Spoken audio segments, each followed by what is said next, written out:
Pemirsa, Provinsi Bengkulu diguncang gempa dengan kekuatan magnitudo 6,3. Sejumlah bangunan dilaporkan rusak dan belum ada laporan korban jiwa sampai saat ini.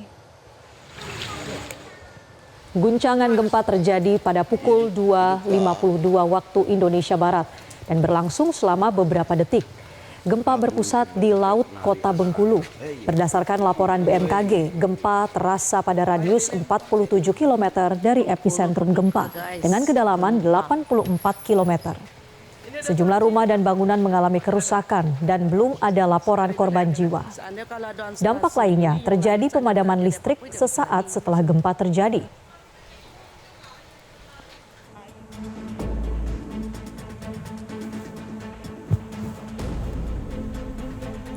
Pemirsa, dari visual CCTV yang kami kutip dari akun Instagram Bengkulu Info, gempa 6,3 magnitudo mengguncang barang-barang di dalam rumah.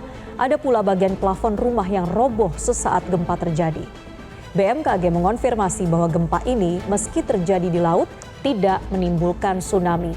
Namun laporan sementara terdapat 100 rumah yang rusak.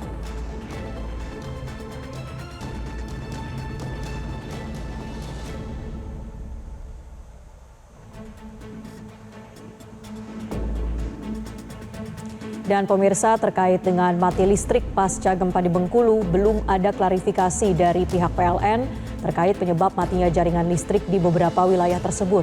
Namun terdapat kabar salah satu jaringan instalasi di dekat kantor Gubernur Bengkulu terbakar.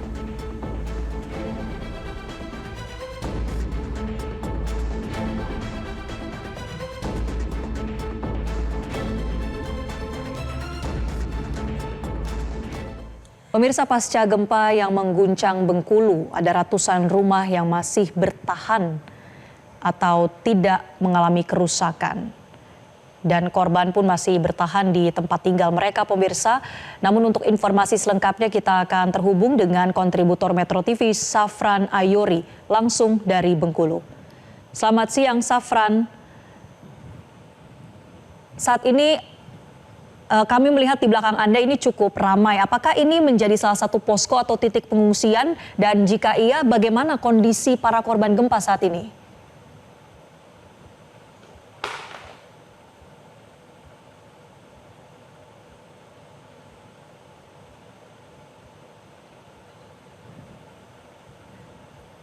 Baik, Safran, bisa diperbaiki komunikasi, sepertinya mikrofonnya masih termute.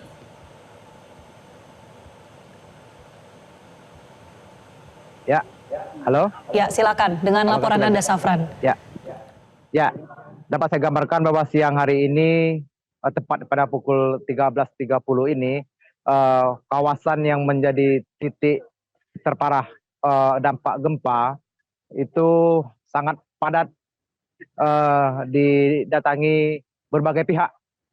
Mereka datang tentunya dengan niat untuk membantu para korban, dalam hal ini memberikan bantuan. Tadi saya lihat juga ada yang dari Kejaksaan Tinggi, ada dari Polda, bahkan saat ini sedang berlangsung pembagian bantuan dari Wali Kota Bengkulu kepada korban. Ya, sekian. Ya, Safran, ada informasi bahwa sebelumnya ketika pasca gempa terjadi ini listrik kemudian padam. Saat ini bagaimana kondisinya? Apakah listrik sudah kembali normal? Ya, khusus di wilayah yang terdampak ini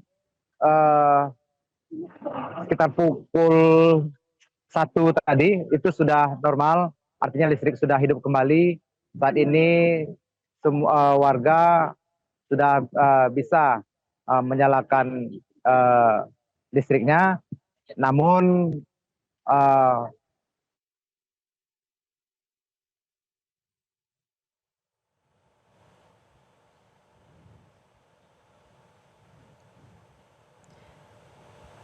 ya, pemirsa, kami akan memperbaiki sambungan komunikasi kami dengan kontributor Metro TV di Bengkulu dengan Safran. Safran, apakah Anda masih tersambung dengan kami? Pihak baik dari menyarankan agar ya, silakan. kesalahan warga sebab yang lain.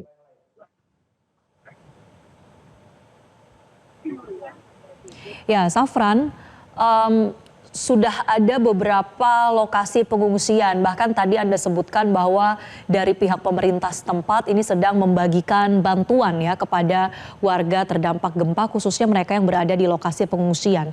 Dari pantauan Anda, apakah ada bentuk-bentuk kebutuhan yang sampai saat ini belum terpenuhi bagi para pengungsi? Ya, khusus untuk warga yang menjadi korban, total ya sampai siang hari ini data yang kami himpun itu berjumlah sekitar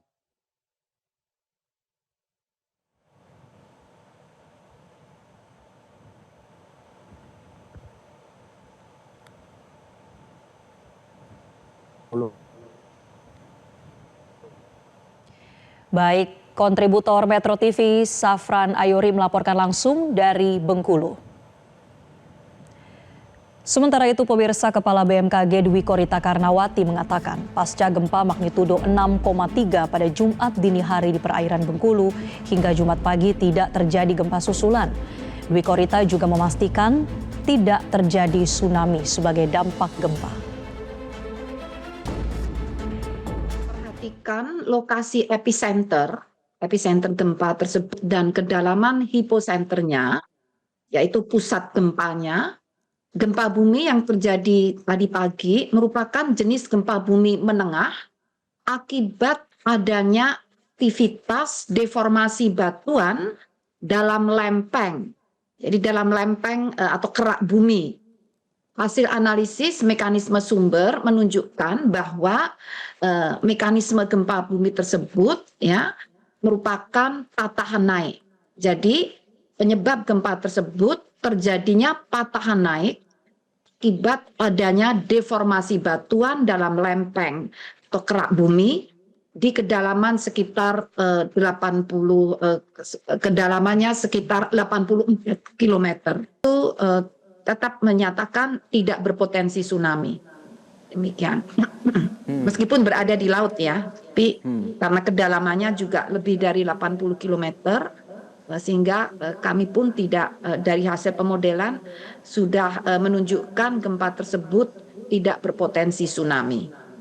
Potensi terjadinya gempa susulan relatif kecil ya, karena ini sudah berapa jam dari tadi jam menjelang pukul 3 ya, sekarang ini sudah pukul 9 ya, sudah sekitar 6 jam lebih tidak ada gempa susulan sesuai dengan hasil monitoring kami.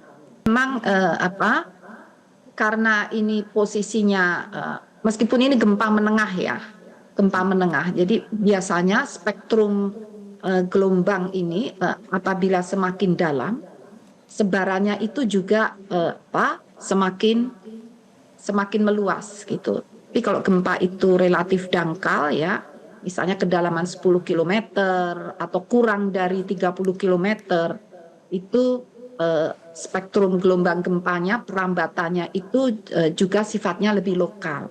Jadi dugaan kami ini ada kaitannya dengan kedalaman gempa bumi, meskipun itu kedalamannya menengah ya, bukan yang dalam ya, sehingga ada pengaruh hal tersebut. Selain itu juga dapat dipengaruhi oleh kondisi tanah setempat. Jadi ada lokasi yang jauh dari pusat gempa, namun kondisi tanah pada lokasi tersebut itu tanahnya lunak atau lepas-lepas. Nah, itu bisa mengalami juga amplifikasi atau penguatan getaran. Jadi dugaan kami ada pengaruhnya selain dengan kedalaman pusat gempa, juga ada pengaruhnya dengan kondisi tanah setempat. Demikian.